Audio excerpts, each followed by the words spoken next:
Wow, before we even begin the session, couple of questions for the audience before I start the panel discussion, and I'll make it very quick. How many of you have written any book? This is just to understand because it's a lit fest, and we might bump into people who have written books. Just raise a hand so that we get an idea. Thank you. Thank you so much for taking time out to come here. How many students? Anyone who is studying still? All right. Thank you so much. Just wanted to get an understanding of the people that we are addressing and talking to. It always helps. So this is very, very interesting panel, as you can see. Very rarely would you have somebody who has served as India's ambassador in interesting places like Pakistan and China. Equally interesting is Bhutan, of course, for strategic reasons. We all are aware of the India-Israel relationship and the growth the relationship has had in recent past. So great to have you, Nimrod, and as a representative of Israeli embassy, but more so on this occasion as somebody who is participating as an individual as well in this discussion. Abhi is like Ambassador Bambawale, born, brought up in Pune, did his technology, and many of us these days write in our CV that do something in startup. Largely we say we are angel investors, right? Even if you give 10 rupees to your neighbor, you become angel investor these days. But Abhi is someone who has had this exit of $100 million, and I don't know many people who have had that from Pune. Also, somebody who started with a film and that got the national award right in the first instance. Actually, how many of you seen Deul? Wow, almost all of us. Yeah, all right. And we'll show you Nimrod. I'll get you a copy, okay? With subtitles. So in some sense, in Marathi, I would tell Paris sapadlela manus. Wherever he has touched it, seemed to have worked, whether it's in academics, business, as well as in art and culture. So thank you so much. It's very, very interesting to talk to these very accomplished men on this panel today. The topic of the discussion is international relationship, culture, friendship. Those are the areas, right? So why don't I start with you, Ambassador Bambawale? There is a whole lot of things in the news about India, China, India, Pakistan, especially given developments in last few weeks and months, right? Given 370 and all of it. So it'll be really great for all the audience to understand as to where do we stand today from all of that noise that we read in the media. Where do we stand? Where does India stand vis-a-vis China, vis-a-vis Pakistan and rest of the world, given these developments? Thank you so much, Prashant, for that question. I want to start by telling everyone, and I think many of you who are students of international relations will know this already, but that the big mega trend which is taking place even as we speak and which will continue over the next 20 or 30 years is that there will be three major countries which will determine what is happening in the globe and what is happening internationally. Those three countries already are the three largest economies in the world in PPP terms, in purchasing power parity terms. The first of those countries is China. The second largest economy is the United States. And the third largest economy is India. So what these three countries will do and decide is going to be enormously important for the entire globe and the entire world. And therefore, what I'd like to say is that Prime Minister Modi will be in Houston on the weekend, on Sunday. President Trump is going to be with him. This is a very good thing because two of those three largest economies are getting to talk to each other and meet each other. Also, later in October, President Xi Jinping of China will be making a visit to India, and there's going to be the second informal summit between Prime Minister Modi and President Xi. Again, this is very, very important, and all of us must pay attention to what's happening there, because what these three countries do amongst each other, with each other, is going to set a trend and going to determine what happens in the rest of the world. So, Prashant, I'd like to start with that big picture point and then come to the two relationships that you mentioned, India-China, about which I've already spoken. Look, we have to understand that the India-China relationship is a very complex relationship. There are good points, there are bad points, there are areas of convergence where we cooperate and work together, and there are areas of difference.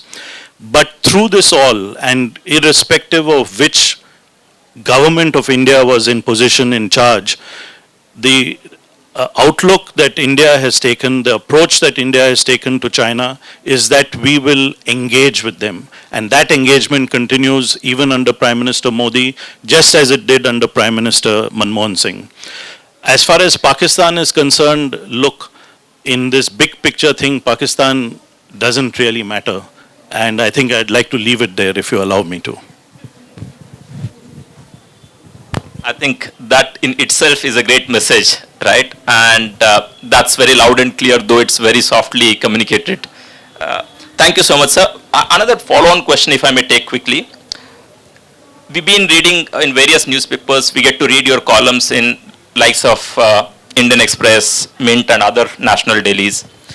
One of those ideas that you mooted was Pune plan, Pune model, for developing the relationship between these two very important countries, that's India and China.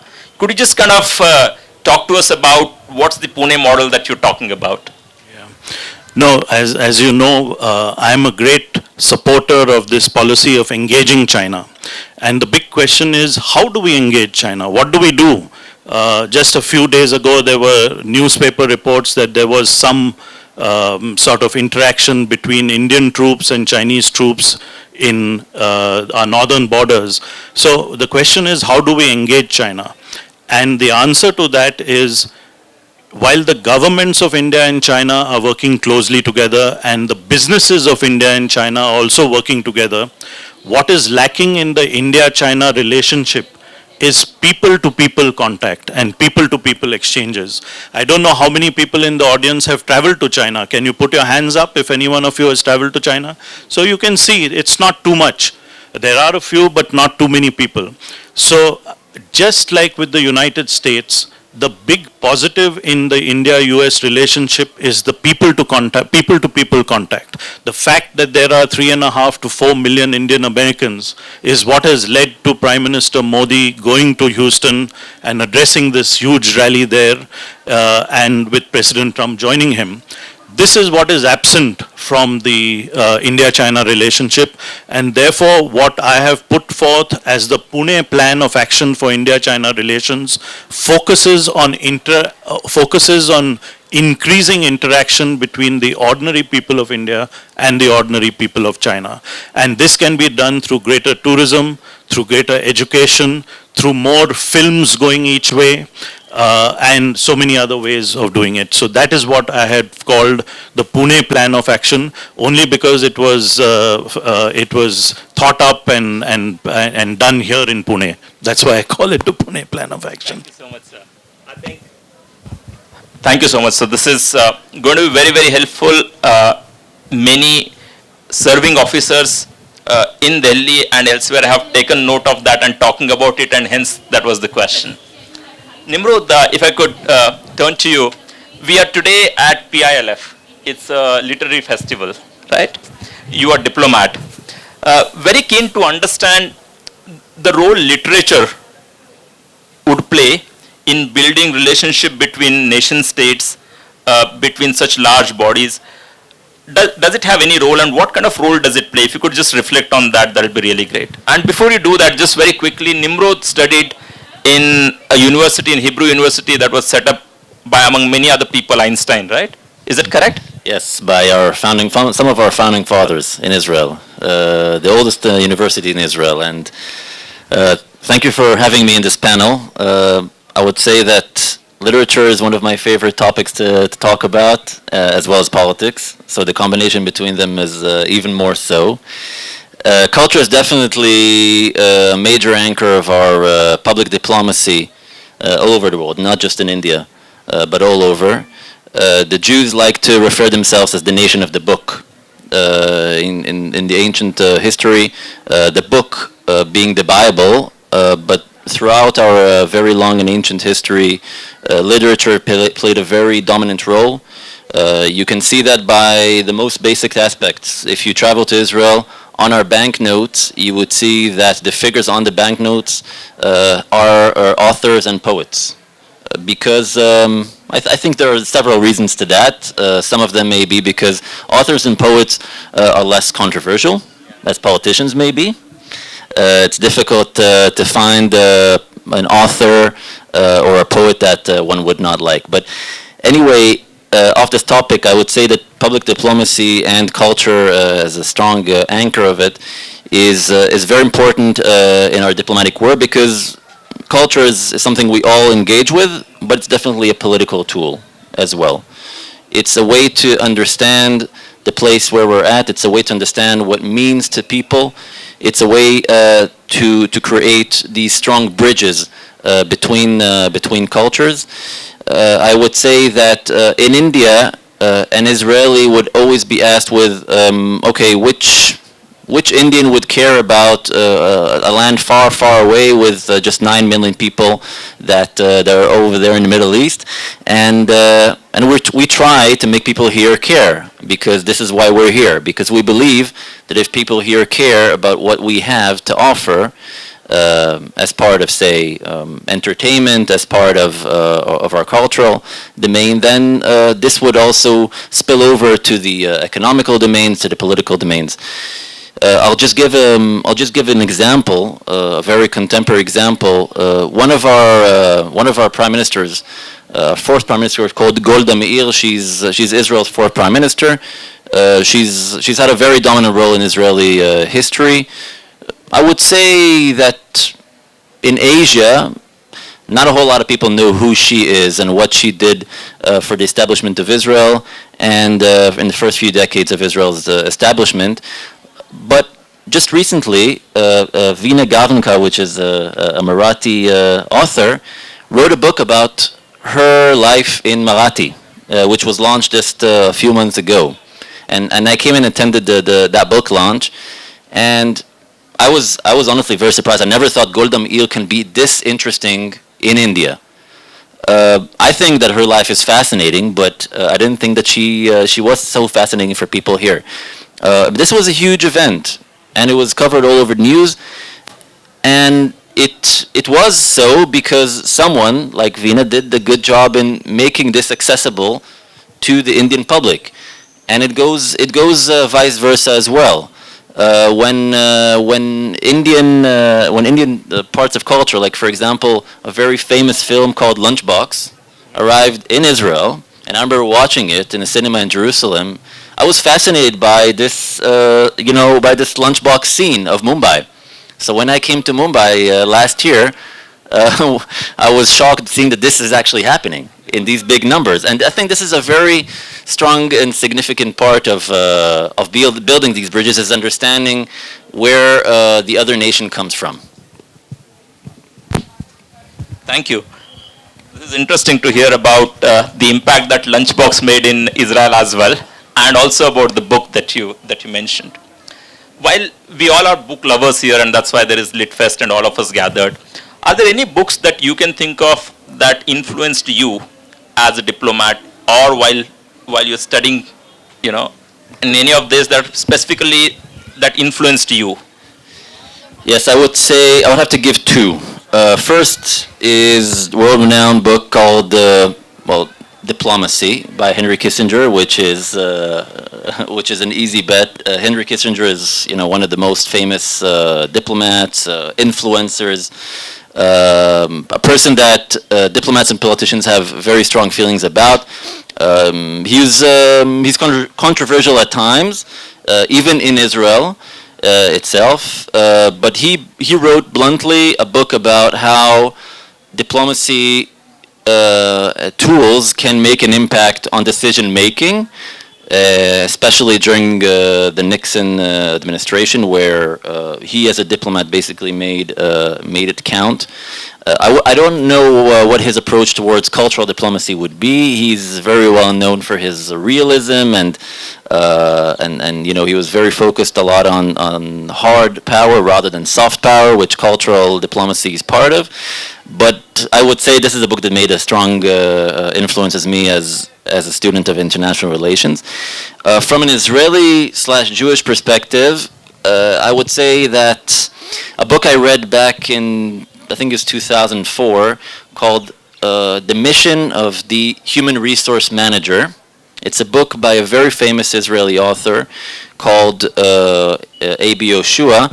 He wrote a book that starts with a terrorist attack happening in Israel, and then one of the casualties being foreign, and then the human resource manager of the company where this woman was employed at decides to carry the message of this lady dying to wherever she was originally from. She's not Israeli. She was from somewhere in Eastern Europe. So he takes the diplomat that's based in that country to help him get to that village where her family is from, and to carry the message, and make some small kind of gesture to her family. It was very touching, and of course it's told in a very articulate way.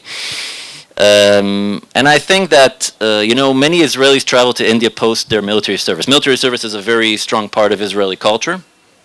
We all serve in the army for 2 or 3 years, and very often many of us travel to India after the military service. So for a lot of Israelis, many books that they read remind them of India, not because they're necessarily about India, but because they've read them while they were in India.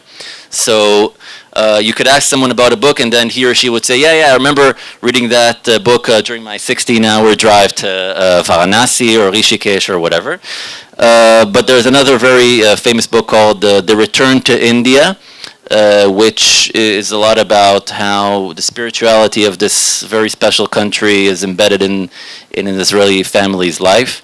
So the combination of these three, I think, made me very excited about being a diplomat here in India. Wow, thank you.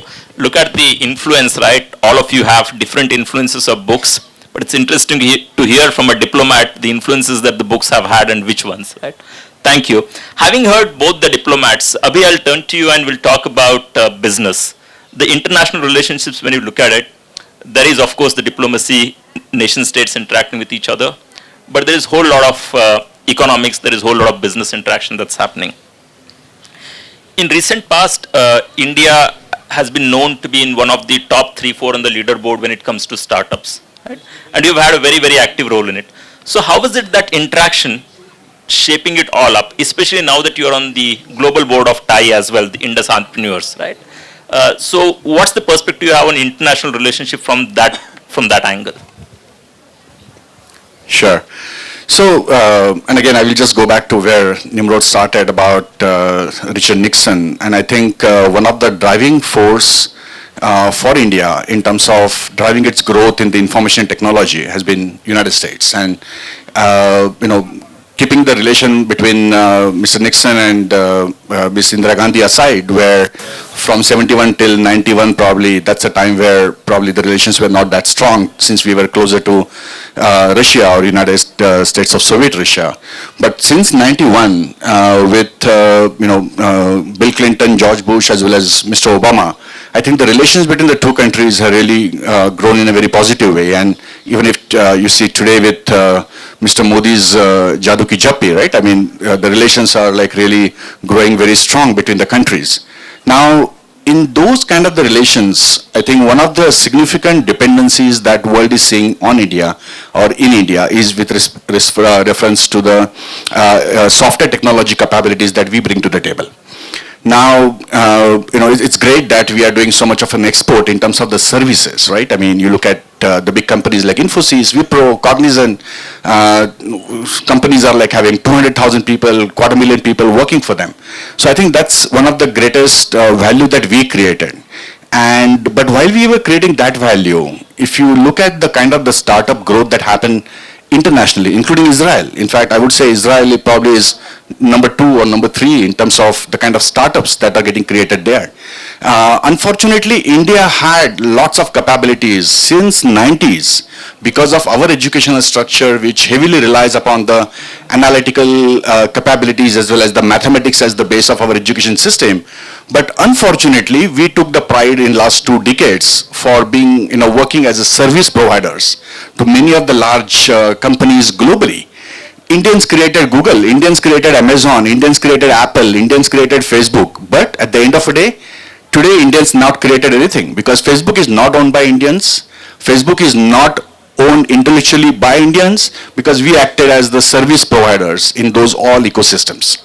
And because of that, I think it's a great vision that should have happened, but at least Mr. Modi brought to the table over the last couple of years is in terms of the startup initiatives. And it was seen as one of the necessity that stop serving people, but also create some intellectual property.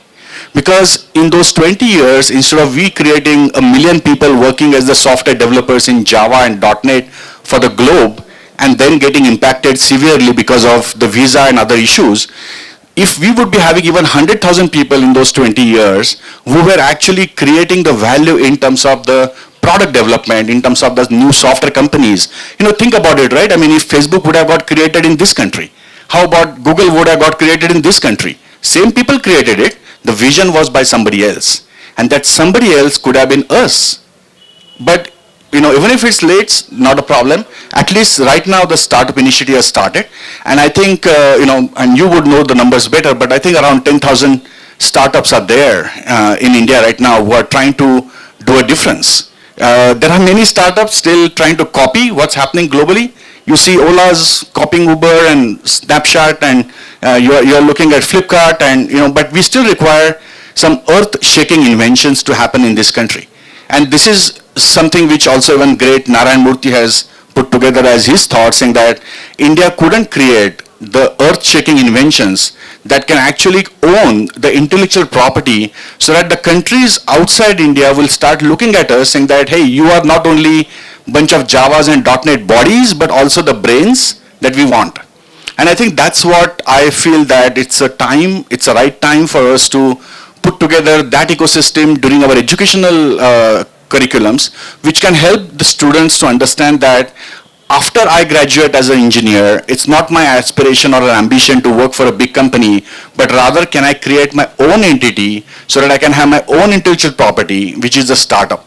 And I think today is also politically, it's a very conducive atmosphere to create such startups and grow such startups. And the countries like United States, UK, Israel, Canada, Australia, they are looking at us as that intellectual property or the knowledge capital.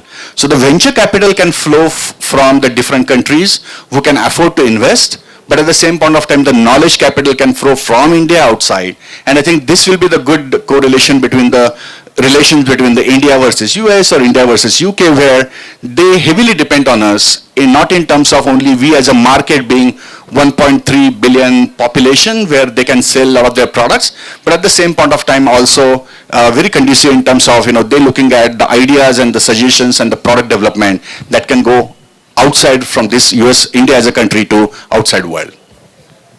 Prashant, if you just allow me, I'll just share with the audience one experience which they may be interested in, and it's a point I'm taking up from Abhi. Last year when I was in China, the Chinese authorities asked me, why is it that you only allow Google and WhatsApp, which is a Google product, and Facebook to operate in India? Why don't you allow the Chinese counterparts, which is Baidu, their search engine, and WeChat, which is their version, to also come into India so that there could be competition between the American companies and the Chinese companies? And when they said this to me, my thinking was exactly this, what Abhi has just pointed out, that rather than having India to be a field where WeChat fights with Facebook and Baidu fights with Google, why can't we come up with our own Googles or our own Baidus and our own WeChats and our own WhatsApp? Thank you so much. Many, many thanks for those thoughts, and thank you for reiterating those ones, sir. We looked at the international relationships from the macro perspective, from business perspective as well. What role does culture play in building, strengthening international relationship? That's also an important topic. So I'll turn to that topic now. Uh, During my London days, I looked at Nehru Center there. I would get to attend lots of programs in the Nehru Center. In Pune, many of you might have seen, I still can't pronounce it, but Alliance, how do you pronounce it? That's right. Which whosoever said it must be right, because I don't know how to say it. You see in Max Muller Bhavan, you see in British Council. So each of those have been doing their own contributions in terms of furthering relationship between the two countries. You set up the India Culture Center in Berlin, sir. That's been some time now and that's flourishing. If you could advise on what role has culture played in the Berlin stint or the other stints in developing this relationship, in developing the public diplomacy route? No, thank you for that question. And I think, cultural diplomacy and culture is a very important part of international relations. You're absolutely right there. And I think, this is not only something which governments do, it's also ordinary people do. And what I'd like to draw your attention to is the fact that what is it that has of Indian culture which has become so popular across the world? I would say the first is yoga. And yoga has been popularized around the world, not by the government of India or the government of Maharashtra. It's been popularized by ordinary people who are going to different countries, performing yoga, opening yoga schools, and getting tons of people to do yoga in different parts of the world. So this is part of the soft power of a country, and I think yoga is a huge example of how India has been able to leverage its soft power, and the International Day of Yoga has played an important role in that. The second point I would like to make is that we have a huge export of Indian films or Bollywood films, and it has a big impact all over the world, including in China. I was shocked at how popular Dangal, the Indian movie made by Amir Khan, was in China. And I asked a lot of young people there, why the hell do you pay money to go and see this film? What is so interesting about it? And they said that, look, the theme of that film about the status of women and so on is something that we can relate to. It's similar to what we find in China. And therefore, Dangal made 3 times as much money in China as it made in India. It made 500 crores in India. It made 1,500 crores in China. And the third and last thing that I'd like to point out, which is a big export and part of India's export potential, is, of course, Indian food. The fact that Indian restaurants are popular all over the world, including, I hope, in Israel, is a big positive. And once again, it's not the government which does it; it's ordinary people, the people of India who are doing it. So I think if you put this together with many other things that we have, including dance and music and so on, India has huge potential of soft power. We're beginning to leverage that soft power, and this will increase as we move ahead in the 21st century. Wow, thank you so much, sir. I think. Yeah, I would just like to make a comment on this. I have to, because before coming to India, before having been posted in India, I and my wife, which is also here, began practicing yoga. Before even knowing the roots of it, but we just simply fell in love with it. Did someone tell you it was mandatory to get the visa? I would have happily continued, and I've continued to practice it here. Another thing is that definitely Bollywood has made a strong impact. Even before lots of Israelis started traveling to India, many Jews with Indian heritage that have immigrated to Israel have also brought back to Israel with them Amitabh Bachchan and Raj Kapoor and so on. So these are names that Israelis know, without even traveling to India beforehand. So it's definitely a very strong component of Indian soft power. Well, thank you for adding to that, Nimrod. It was interesting when I was last in Israel, in Tel Aviv. I met a bunch of people, and they said that they have a Marathi club in Israel.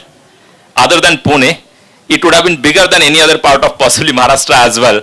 And they talked about the monthly publication that they bring about and all of it. So it's wonderful to see what role that played. Nimrod, a couple of years ago when we met first time around here in Pune, we were doing the film festival for Pune International Center that Dr. Latika Padgaonkar, who is here in the audience, she She curated that film festival. There was Israeli Film Festival that was screened in Pune. That's one example I know of, but there might be many other examples where culture in different shapes of culture, different shades of culture, shape up the public diplomacy international relationship. What's been your experiences other than the ones that you mentioned? Yes, well, definitely the Pune Film Festival last year, where we showcased several Israeli films and had Israeli cinematographer Mr. Dan Volman here, was a very major event, and I was there when the opening film was presented. It's called An Israeli Love Story, which I would say is a brief introduction to the melting pot Israeli society is. Well, definitely. I was part also of organizing the delegation and the program of having Israel as a focus state at the International Film Festival in Goa last year. As you know, the International Film Festival in Goa, which is a federal program, picks each and every year a country to be a focus country. Last year, Israel was picked to be the focus country. And we had to pick, say, I don't know, a group of 10 to 12 films, and we presented them over there at the festival. And actually, for us, it was a type of an experiment, because we didn't know what kind of crowd would be there. You know, it was the first time that we showed up there. We picked films that we would have wanted to watch. Now, we're Israelis, we're not Indians, so we felt like we're a bit gambling here. We picked films that many of them, if not all, are for Israelis challenging films, because they touch the sore spots of the Israeli society. The cleavages that we have, the arguments that we have between us, whether on the basis of religion or whether on the basis of social class or gender. Those are films that are very relevant to Israelis, because I think when most producers or writers create their piece of art, they don't think about how people are going to receive it overseas. They first and foremost want to speak out to the people that understand who they are. But I think the beauty of it, even the magic of it, was the way that the local audience in Goa and the Pune Film Festival as well were engaged in this, and were experiencing what we in Israel are challenging every day. For example, I'll give an example, is that in Israel, one of the major cleavages is the one between the secular Jews in Israel and the ultra-Orthodox Jews. It's something that Israel has been carrying since its establishment, and it's a very, you could say, local kind of sore spot. But following the showcasing of 3 or 4 or 5 of films that are based on this, we had lots of people that came up to us and said, "Look, this is so interesting. We want to know more." And this is one great thing on one hand, but another thing, it was able to show the fact that we're not afraid in Israel. Perhaps it's part of our culture to ask ourselves difficult questions. Some of those questions deal with this kind of cleavage, but I think that what culture is about is solving or trying to solve very difficult questions in other means. Rather than battling with each other, it's trying to use art to manage these sore problems. And I think that the fact that these sore problems were relevant to people here showed Israel in the way that we want to be shown, as a democracy that has its internal issues and not afraid to show our discussions outwards as well. Oh, thank you so much. Abhi, if you have any reflections on these, but I have one interesting question. You started with Numovi, right? Then IIT Powai, then Stanford, then startup, and why suddenly to Deul? Right? So I have been curious since I watched Deul, since I heard that you produced it. So very curious to know that part of it, and then I'll also ask another one so that you can take up the way you like both the questions. In businesses, what role have you seen culture playing in further strengthening the business relationship cross-border in a sense, right? So those are the two aspects if you could reflect on. So firstly, probably going back to Deul, So Devul is a movie that I had no intentions to produce because I come from the science technology space, and as you are rightly pointing, there was no way distantly for me to even get into the film businesses because even in the school when I was in this earliest part of my school, nobody used to even take me on the stage to perform anything.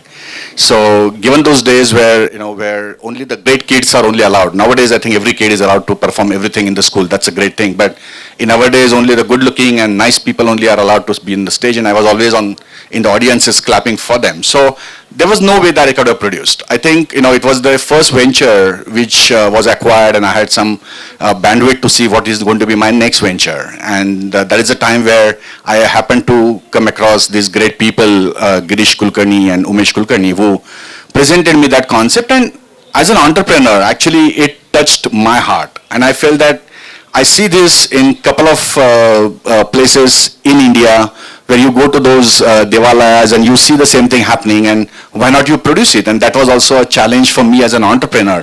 Well, the industry was different, the vertical was different, the market understanding was different, but then as an entrepreneur, it was also my motivation to create some invent some new business model, and that's where I got into this film. I got into this film and I started also thinking that, having stayed in California for several years, and since I'm a part of United States as also probably the same number of years that I spent in this country, I spent also in United States. So while there, I always was thinking that in Oscar, being a Marathi by heart, I felt that, hey, there is no Marathi film that's going there. There are so many films coming from Korea, and there are films coming from Germany and France, and no film is going there which is a typical Marathi film. So when I started with Devul, I started feeling that probably this could be the one that we can make it reach there. And I had no clue how to do that. And it's like, okay, we will see what it comes, and we'll keep on going ahead with it. The film became big on the box office, so that is only the place where we could put our whole efforts in terms of the making the good film and the good production values and the marketing and the sales and the branding. But then getting the national award was icing on the cake.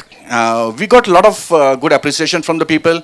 We also got significant criticism from the people because bhavanela dhakka lagla ki, people get upset, and we created some upset souls also because of that thing that, they were saying it in Devalayas, but they were not ready to say that, there could be a Sai Baba mutton shop, which is such a contradiction in the name itself. When we showed it bluntly, people realized it. And then that's where, both ways it happened. People liked it, people disliked it. But we created what we liked it. But at the same point of time, getting the national award actually again got back, that feeling in our mind that now that we are the national award winner, and again, it was not only the Marathi Film National Award, right? I mean, it was a National Film Award for Marathi that happened after a gap of almost 18 years, that Devul could brought it back to Maharashtra. And that's like a pride of me being a Marathi, and that too with Puneri Marathi means an underscore Marathi, right? So with that kind of a thing in the hand, we were thinking that now that we are #1 film in this country, we probably would get nominated for Oscars as an official entry, and that would have set my aspirations come fruitful, because then we are going international. Well, that time Barfi was there. Barfi got nominated. That was a great film as well. But going back to your point, that's what actually motivated me to come here and do some difference. Because again, it's a startup mindset. Again, it's an entrepreneurial mindset. Again, it's a mindset where you start creating your own patterns and start differentiating yourself. But then going back to your second question in terms of the relations, right? I mean, I would say that if somebody asks you as an Indian, what's your religion? And we say, oh, Hindu, Muslim, Sikh, Isai, and everything. That's all fine. We have got only two religions, right? As an Indians, one is the film, another is the cricket. Everybody is recognized only by these two religions. And I think if you want to do something internationally, you do something with these two religions.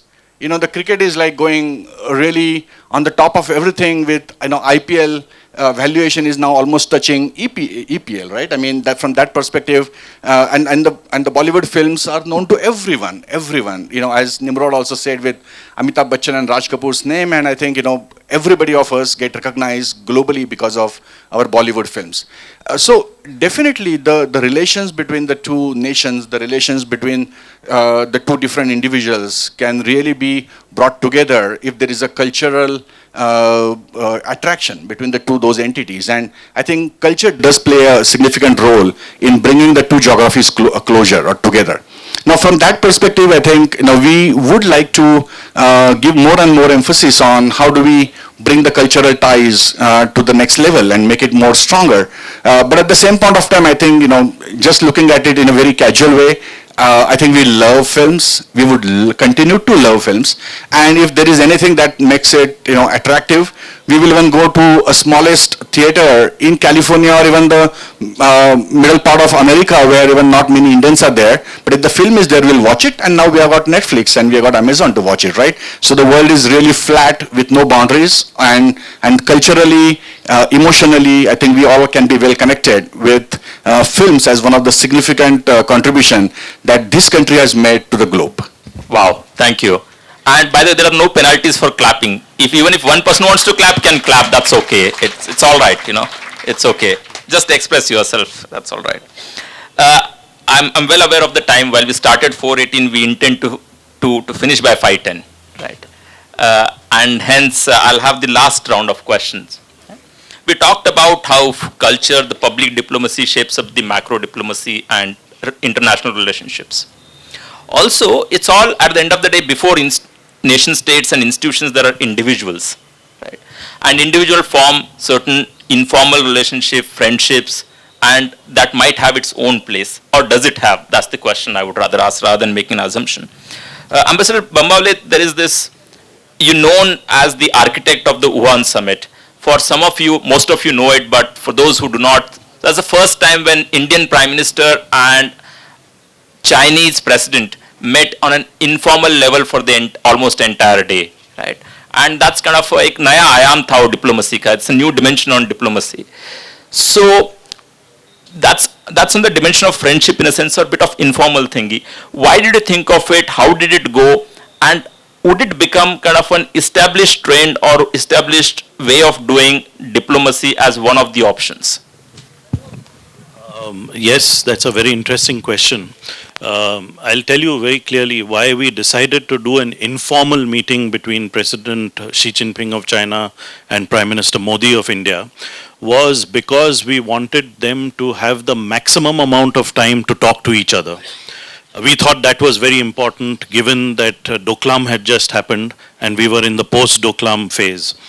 What happens in a normal visit would be that the Prime Minister, if he had visited China and gone to Beijing, he would have met with President Xi Jinping for about 2 hours. Then he would have met with the Prime Minister of China, Li Keqiang, for 2 hours. He would have met with other leaders. He would have had to do some formal, diplomatic things, protocolial things like attending maybe a dinner and going for.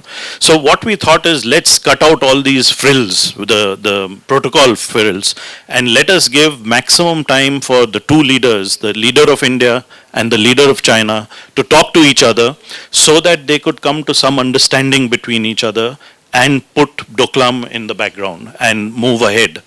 And I think it worked beautifully. I think this whole idea of an informal summit where the two leaders, Prime Minister Modi and President Xi Jinping, got to talk to each other for almost 8 to 9 hours rather than the 2 hours which would have happened in a formal meeting, did help in breaking the ice. And therefore, I think that the relationship is in a much better place today than it was, say, in 2017.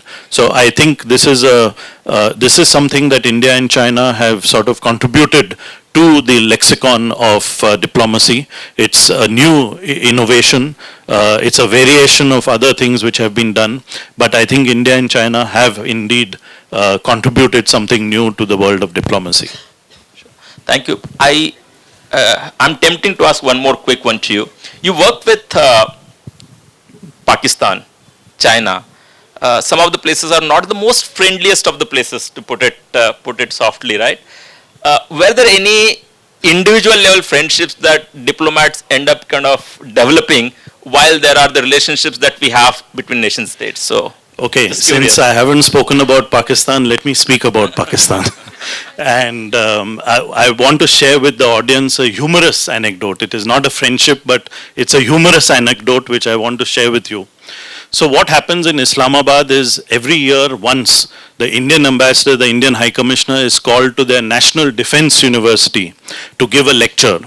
So in 2016 I was invited, but then we had Uri and we had the surgical strike. So then after that I was disinvited. They said, please don't come.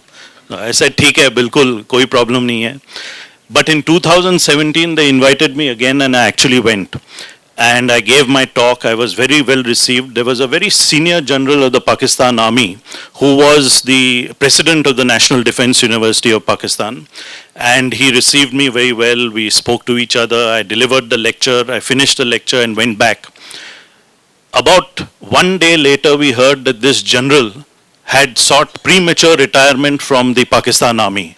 And my colleagues started telling me, Arey Saab, if we had known that you have this impact on Pakistani generals, we would have got you to meet many more.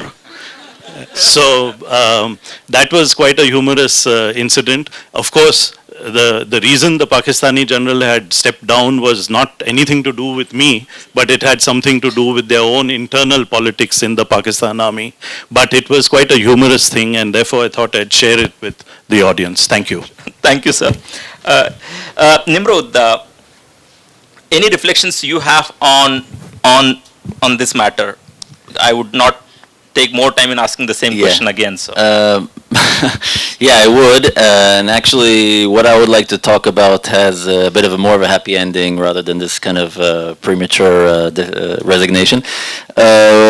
We, as in the Ministry of Foreign Affairs of the State of Israel, through our diplomatic missions in India, have a program called Discover Israel, where we pinpoint different influencers from different fields and organize a tour for them to Israel in order for them, first of all, to be introduced to what Israel has to offer in a very varied kind of scope of issues, whether it's technology or academia or culture. Prashant was also a member of this. Off the topic. Through one of these things to Israel. So, Yes. yeah. And we're very happy to see not just in this kind of successful introduction, but also often the personal connections that the people coming back from Israel gain. And this is exactly what we try to do, because we're based here in India not for our own sake. We are here in order to be able to build these bridges between influencers from both countries. I know different countries have these programs as well. China has, of course, by bigger masses, and I'm sure the United States as well as other countries. But this is a very, very important tool that we use because we understand that the personal connection between people that are relatively young and at the early stages of their career, the kind of value this would have in 10 or 20 or 30 years from now. Another kind of personal connection that I think I cannot ignore is the one between our current Prime Minister Netanyahu and Prime Minister Modi. 2 years ago, almost 2 years ago, Prime Minister Modi visited Israel. And this was the first time that an Indian Prime Minister has visited Israel officially. As you all know, Israel and India weren't always best friends. Weren't as good friends as we are today. India and Israel only established diplomatic relations in 1992, so it's not even so long ago. And the personal connection that was established on this trip of Prime Minister Modi to Israel is one that we see it blooming all the way through until just now.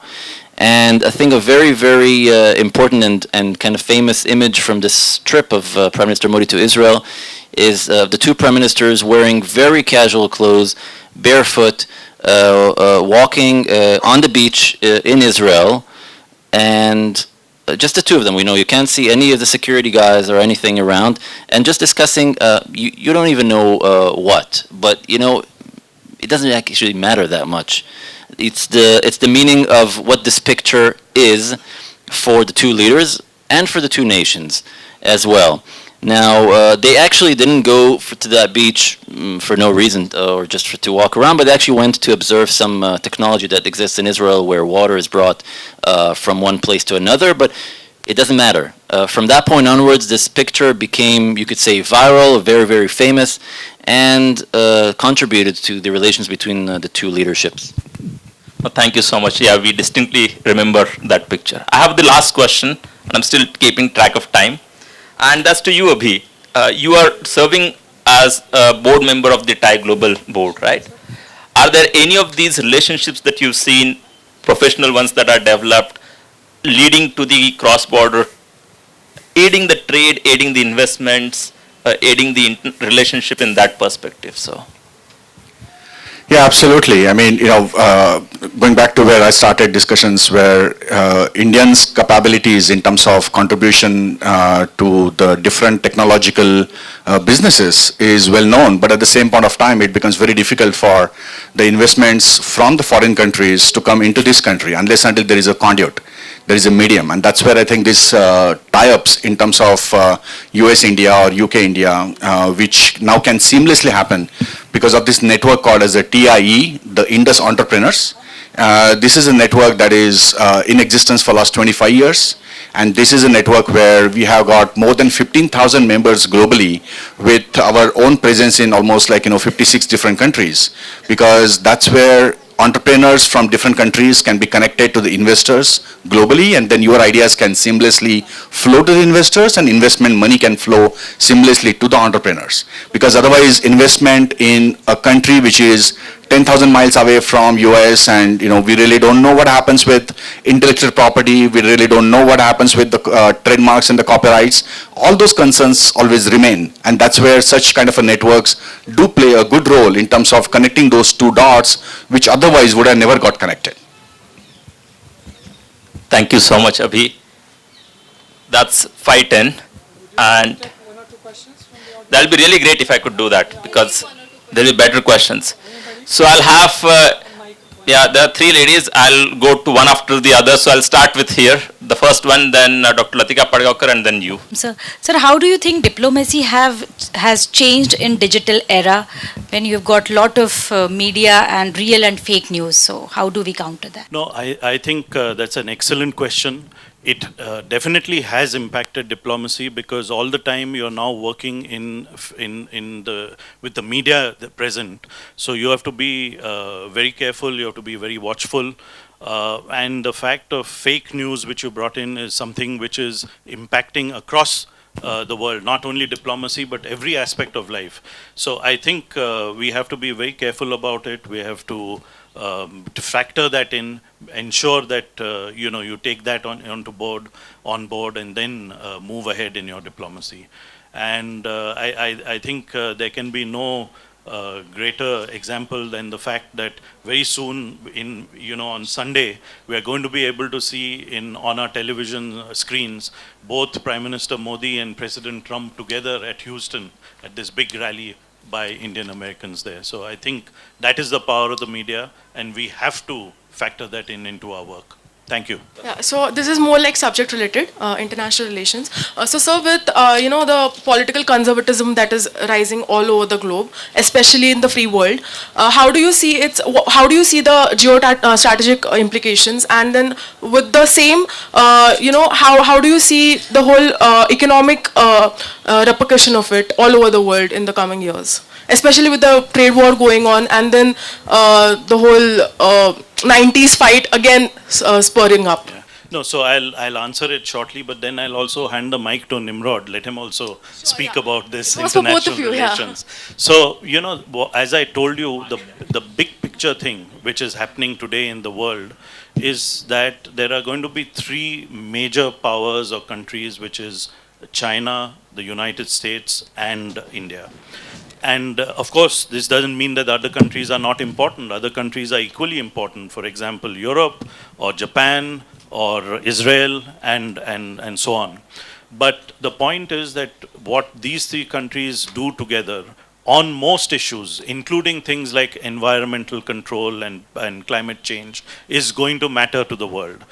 And what is beginning to happen is that there is a sort of race for being number one between the United States and China. And India is going to play a balancing role on this.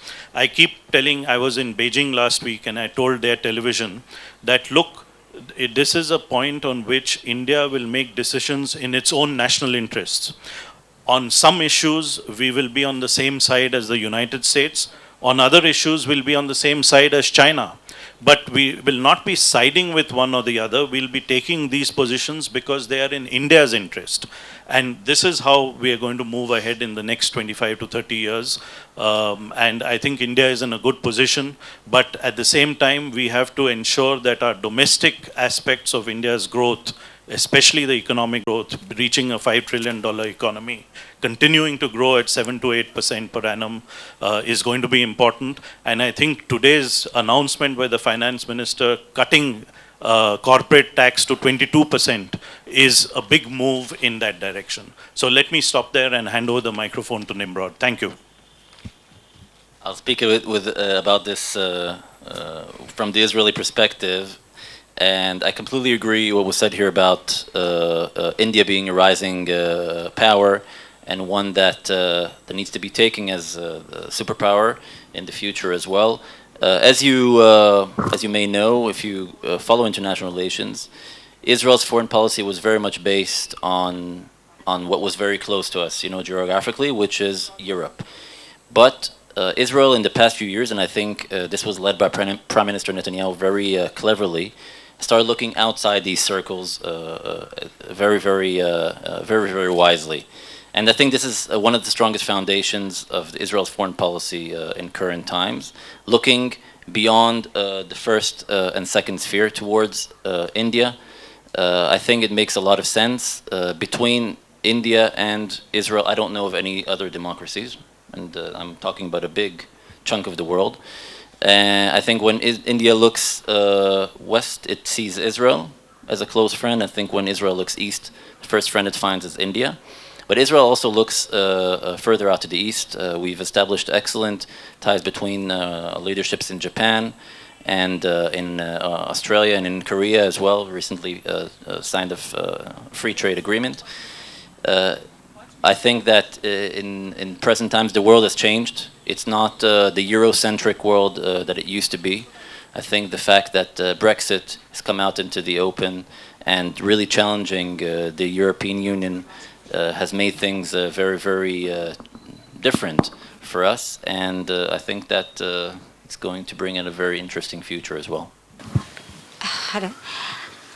Actually, I don't want to ask a question. I just want to make a comment, if you don't mind. And I'll make it quick. I could have made it longer, but I'll make it quick since we've come to the end. We've talked of these three things, and very often when we speak about cultural diplomacy between two countries, and one of those countries is India, we always think of either cricket, if the other country is a cricket-playing country, or we think of Bollywood. But I just want to tell the audience here that there's also ways of getting things from Israel into India, which we have done through a lot of Israeli films we have shown in Delhi, which have helped us to understand both society and the problem that is facing and the different kinds of approaches to these problems. That is number one, and of course the film festival that we held here. And secondly, that there are people like me, and there are others, who do read books written by Israeli authors. Not only have I read 5, 6 recently in the last 2-3 months, but also a book on something called shtetl, which you may not know. Shtetl was communities of Jews who lived in different parts of particularly Eastern Europe, and the kind of life they led, why they led that kind of life, what they were allowed to do, why they were not allowed to do certain things, what kind of professions they followed, why learning was at the center of learning and tradition was at the center of their lives. All of this is the background which makes the Israeli people what they are today, and I think that helps to understand a great deal. Thank you. Thanks a lot. Thank you for this lovely session, audience, and this esteemed panel which we have.